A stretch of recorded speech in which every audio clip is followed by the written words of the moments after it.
पश्चिम बंगाल के जो निषाद समाज है उन्हें आरक्षण मिल रहा है, दिल्ली के जो है उन्हें मिल रहा है, तो फिर बिहार, झारखंड और उत्तर प्रदेश के जो निषाद भाई है, जो निषाद समाज के लोग हैं, उन्हें आरक्षण क्यों नहीं दिया जा रहा है? इसी की लड़ाई मुकेश सहनी लड़ रहे हैं। और मुकेश सहनी ने कहा था कि सर पर कफन बांध कर निकले हैं, जब तक आरक्षण लेंगे नहीं तब तक हम किसी के साथ समझौता नहीं करेंगे और किसी के साथ जाएंगे नहीं। जो हमारे आरक्षण की बात करेगा, जो हमारे निषाद भाई की बात करेगा, जो हमारे हक के लिए खड़ा होगा, सन ऑफ मल्लाह उसी के साथ जाएगा।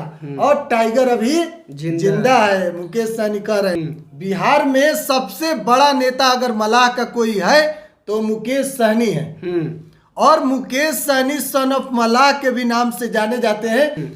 10% आबादी, यादव के बाद अगर कोई जाति की संख्या है तो निषाद समाज का है। वीआईपी सुप्रीमो मुकेश सहनी लगातार चर्चा में बने हुए हैं। जिस तरह से लोकसभा 2024 चुनाव को लेकर सभी राजनीतिक पार्टियां तैयारी में जुट गई है, तो वहीं वीआईपी सुप्रीमो मुकेश सहनी अभी तक स्पष्ट नहीं कर पाए हैं कि वो महागठबंधन का दामन थामेंगे या एनडीए का। हमारे साथ हिमांशु है और हिमांशु से जानेंगे कि वीआईपी सुप्रीमो मुकेश सहनी का किधर रुख रहेगा। देखिए, मुकेश सहनी एक बात जानते हैं कि हम जिसके साथ जाएंगे पूरा निषाद समाज उसी के साथ जाएगा, ये बात तय है। क्योंकि मुकेश सहनी मल्लाहों के सबसे बड़े नेता है। बिहार में सबसे बड़ा नेता अगर मल्लाह का कोई है तो मुकेश सहनी है।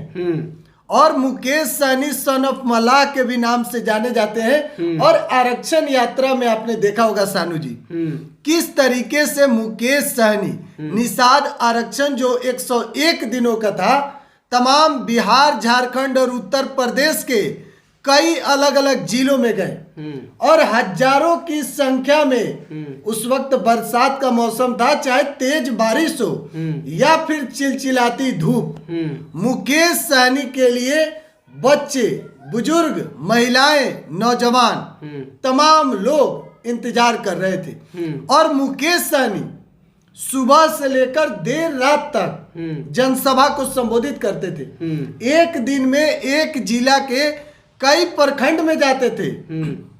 और जिस तरीके से उन्होंने अपना दम बिहार के राजनीति में दिखाया है, मुकेश सहनी अब कहीं न कहीं बिहार के सियासत में बड़े नेता है। मुकेश सहनी जिसके पार्टी के, अगर चाहे महागठबंधन हो या फिर एनडीए, मुकेश सहनी अगर कह दे कि हम आना चाहते हैं तो वह दल मुकेश सहनी को जरूर लेगा। क्योंकि मुकेश सहनी के जाने से उस पार्टी को बल मिलेगा, पूरा निषाद समाज क्योंकि मुकेश सहनी के साथ है। और लगभग 10% आबादी, जातीय जनगणना का जो रिपोर्ट आया है, 10% आबादी, यादव के बाद अगर कोई जाति की संख्या है तो निषाद समाज का है। अगर सभी निषाद समाज के सभी को जोड़ा जाए तो लगभग 10% है। बहुत बड़ा वोट बैंक है। और मुकेश सहनी के हाथ में, जिसके साथ सन ऑफ मल्लाह, उसके साथ पूरा मल्लाहों का वोट बम पर गिरेगा। मुकेश सहनी इसी चीज को जान रहे हैं कि हम जिसके साथ जाएंगे निषाद समाज जाएगा।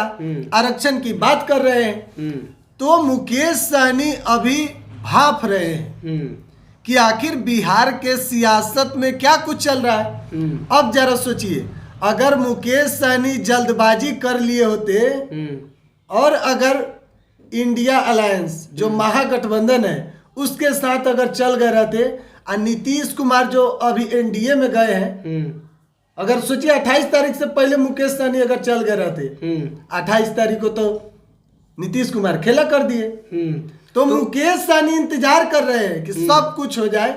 लेकिन हाल ही में मुकेश सहनी एक इंटरव्यू दिए हैं, जो आज के दिन इंटरव्यू दिए हैं, उसमें साफ तौर पर बोले हैं कि 10 से 15 फरवरी यानी कि इसी महीने में हम क्लियर कर देंगे कि हम किसके साथ जा रहे हैं। और मुकेश सहनी एक बात बोले हैं कि टाइगर अभी जिंदा है।